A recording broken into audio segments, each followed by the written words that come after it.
The first time I knew something was wrong was the night I saw her crying alone under the acacia tree.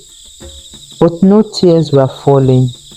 She was crying without sound, without tears, like someone whose heart had already broken long before her body realized it. This is the story of Naserian and Lekan, a love that almost tore our Maasai village apart. And I was there when it happened. I was 17 then, still learning the duties of a young Moran. Most days I herded cattle. Most nights I sat by the fire listening to stories from the elders. Naserian lived 2 huts away, quiet, respectful, loved by everyone. Lekan was the opposite, strong, fearless, a brave warrior, but people feared him because of his temper. He didn't talk much and he didn't smile. No one ever imagined he would fall in love with someone like Naserian, but he did. I found out by accident. One evening, while looking for a lost calf, I saw them standing by the river bank, close, quiet, hands almost touching. Naserian looked at Lekan like he was the only warm light on earth, and Lekan, he was smiling, a real smile. Before they parted, I heard her whisper, "Meet me here tomorrow. I don't care what they say." That's when I knew this was dangerous. Naserian was promised to the elder's son, and their love could destroy everything. It didn't take long for people to notice. Naserian became quiet. Lekan avoided everyone.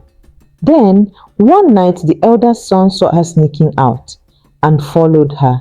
He called them together at the river bank. By sunrise, the whole village knew. There was shouting, arguing, accusations everywhere. Naserian's mother cried. Her father refused to speak to her. The elders called a meeting under the acacia tree. The elder's son said Lekan had stolen his bride. Lekan didn't deny it. Then, something happened that no one expected. Naserian stepped forward and said, "He did not steal me. I went to him. My heart chose him." The crowd gasped. A girl speaking like that was almost unheard of. The elders argued for a long time. Some wanted Lekan punished. Some wanted Naserian sent away. Then the oldest elder stood up. Almost 90. Everyone went silent. He said, "Love is not a crime, but love must be proven." The test was simple. Lekan had to face the elder's family and ask for forgiveness. Naserian had to speak before the women of the village. The next morning, the village gathered. Lekan bowed his head and said, "I did wrong by hiding, but I love her."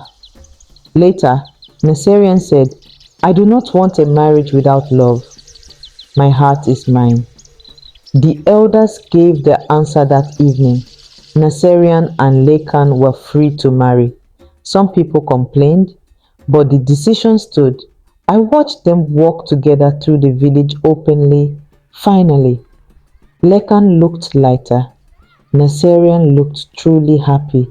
And every time I pass the riverbank now, I remember that night she cried without tears. I thought it was sadness, but it was love fighting to stay alive. And for once, love won.